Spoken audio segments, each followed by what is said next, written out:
There are 3 reasons why people are not buying from you, and in this video I'm going to share exactly what they are and how to fix it.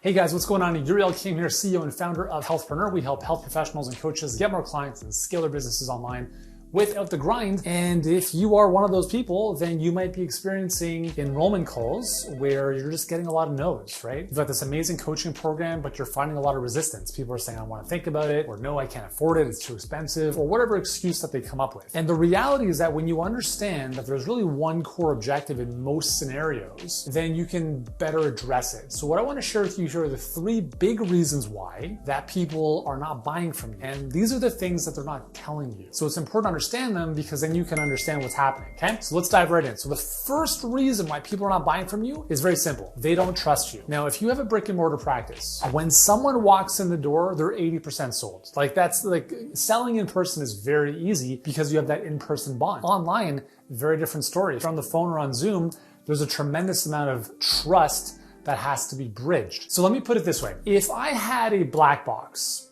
and I asked you to put your hand in that black box, would you? Now the answer is, well, maybe, maybe not, and it depends. You can't see what's inside the black box, so you might think this is an episode of Fear Factor. There could be a scorpion inside, a tarantula, there could also be a donut or $1 million, you just don't know. Now on the flip side, what if I give you a fish bowl and I ask you to put your hand inside the fish bowl? You're much more likely to do that.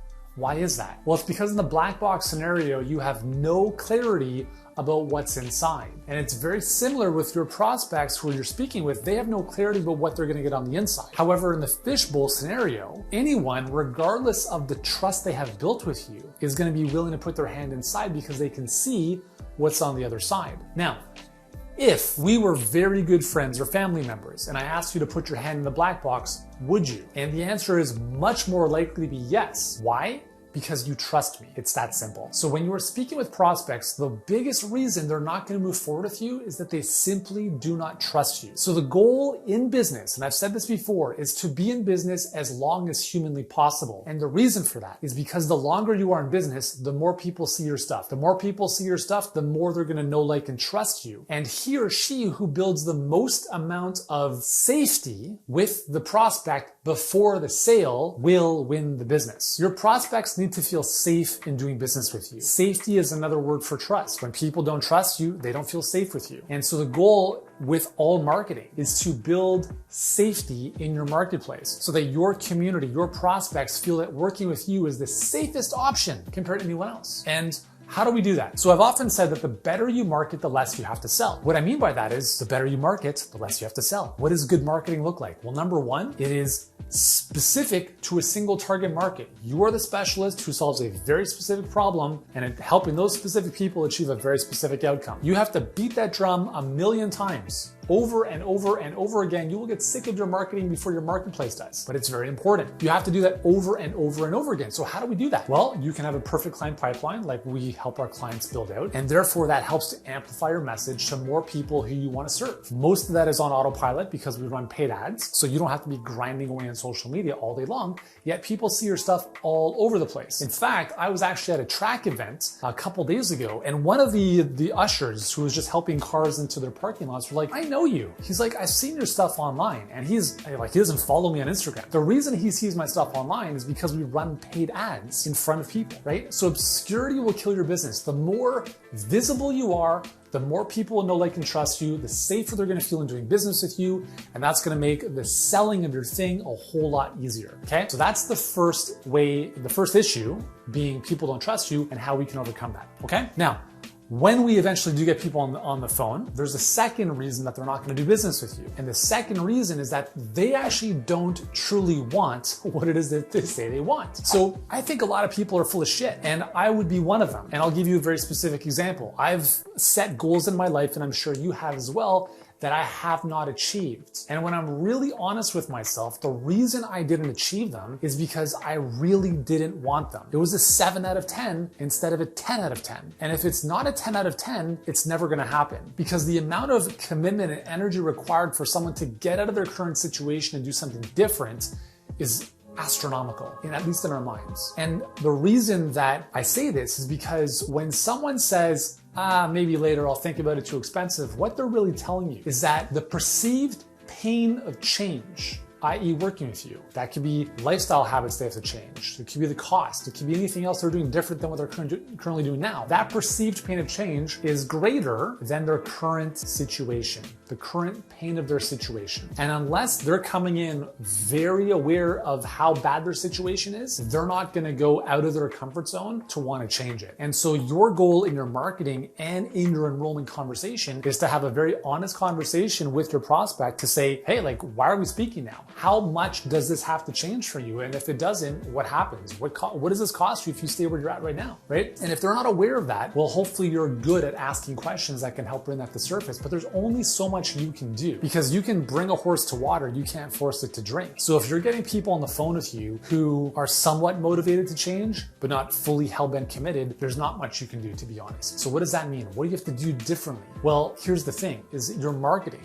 If you're running a perfect client pipeline, as an example, your webinar needs to do a very good job at filtering away tire kickers. So like in our case, I very explicitly say, if you are a student, do not book a call with us. And just yesterday, a student booked a call. And guess what we did? We canceled the call. Why am I going to speak to a student if they're not even in a position where they can invest in their business? They haven't gone through enough of the journey to be even cognizant of the fact that they need certain things to be improved. So again, the better you market, the less you have to sell. You have to do less convincing on the phone if you do a really good job with a compelling message on the front end of your marketing to make sure the right people get on the phone with you. And again, part of that means, listen, if this is like a nice to have for you, we're not going to waste each other's time. If you're going to book this call, you need to be ready to run through a wall, because this situation is beyond. Like, it's just like you can't deal with this any longer. Because if you have someone show up on a call with you and they think, let's say your program is $5,000, if in their mind their current situation is a $500 problem, they're never going to work with you.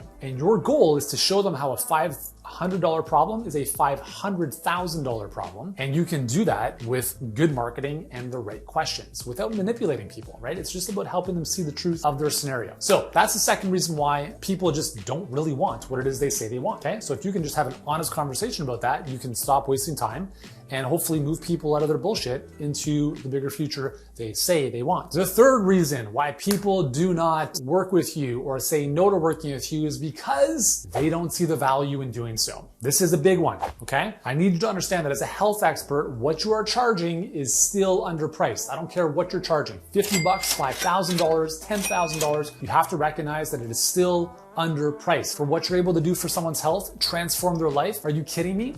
Okay, so here's a scenario I often give my clients. One of our clients is a physiotherapist working with people with shoulder pain, and she was saying she had 10 calls, no yeses, so zeros, right? So I asked her, okay, how much is the program? It's about $1,600, and I'm like, that is not very expensive in the slightest. So let me put it this way. If you told someone that it was $1,600 and then they said, well, it's a little bit out of my price range, and then you're like, you know what? Silly me, I forgot to tell you that when you join this program, you also get a house. All of a sudden, they're like, shit, where's my wallet? Let me find a bank draft.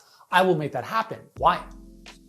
Because of the value of the house in their minds compared to working with you with respect to their problem. So again, this goes back to, do they really want to change? Maybe, maybe not. But as soon as we throw a house in, which would normally cost what, $350,000, $500,000, $1 million, 10,000 times greater than what you're charging, whatever the price is, all of a sudden people will go out of their way to make it happen. So why would you invest $500,000 in a home, but you wouldn't invest $5,000 in your ultimate home, the one you live in every single day, 24/7. And this is part of the conversation you want to be able to have with prospects, is again, to call them out on their BS, okay? Aside from that, and again, it's not about calling them out on their BS, it's about calling them into their bigger future and helping them see their situation from a slightly different perspective. But I also want to give you 4 very tangible ways at making what it is you're offering more valuable to your clients. Number 1 is make sure you're selling something people want. Optimize wellness, man. Reduce stress, man. Meditate,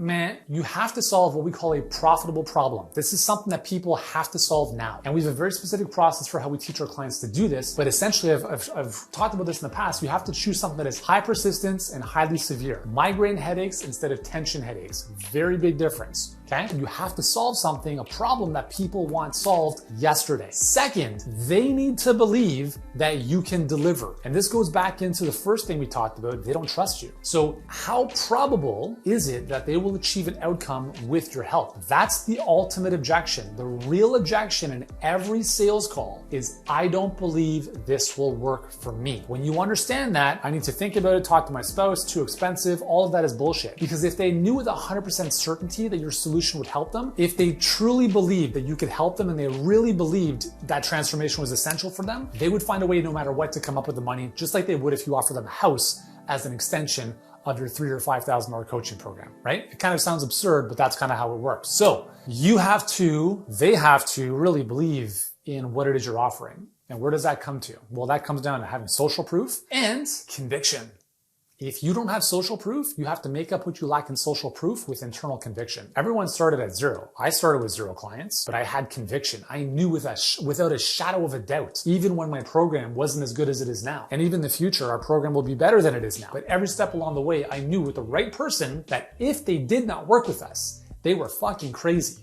That is the belief that I still have to this day. If you are a health professional who wants to grow your coaching business online and you have expertise that can help people, if you are not working with us, you are absolutely out of your mind. And I believe that with every fiber of my being, because I know that if you're amazing at what you do and you've got confidence, we can help you with everything else to build the life you dream, like the life you've dreamed of and you never even thought possible. That's a core belief I have in every piece of DNA in my body. And it doesn't matter if I have social proof around that, because I will transmit that conviction with so much enthusiasm that you'll just be overwhelmed by it and you'll be like, oh shit, okay, I guess he knows what he's talking about. If you don't have conviction, you better have a tremendous amount of social proof. And if you don't have any social proof, you better have a lot of conviction. And if you've got both, it's a whole lot easier. Third is shorten the time to the results. If it takes 12 months for one of your clients to get over their PCOS symptoms, that's a lot less attractive than if you can help them do that in 2 months. So because you're a health expert, you have lots of knowledge. But guess what? No one gives a shit. No one wants an encyclopedia of knowledge. They want the outcome. They don't need 500 million videos. They don't need 300 textbooks of stuff. They just want the outcome. So if I were to say to you, I will help you achieve the outcome you've always wanted tomorrow or in a year from now, which one would you want?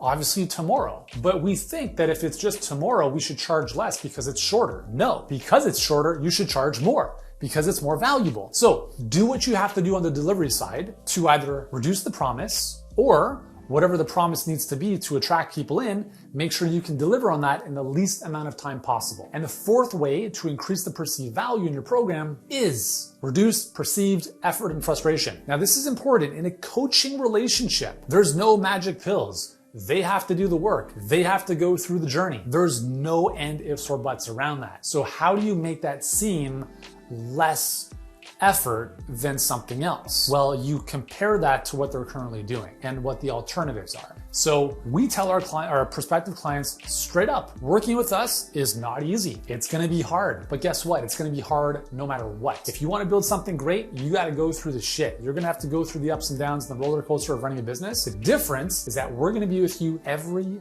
step of the way. So when something doesn't work out, you'll always know what to do to fix it because you'll have us in your back pocket as an extension of your team. So when you can communicate that to your clients, number one, it makes your offer more believable because now you're not just talking smoke up their butt. You're being a true person around the reality of the situation. You're not one of those like scammy marketers who's like, just take this pill and we'll lose 12 pounds by tomorrow. It's ridiculous. People are tired of that stuff. So believability in marketing is very, very important. And when you are honest with people about saying, this is gonna be hard, I'm not gonna lie to you.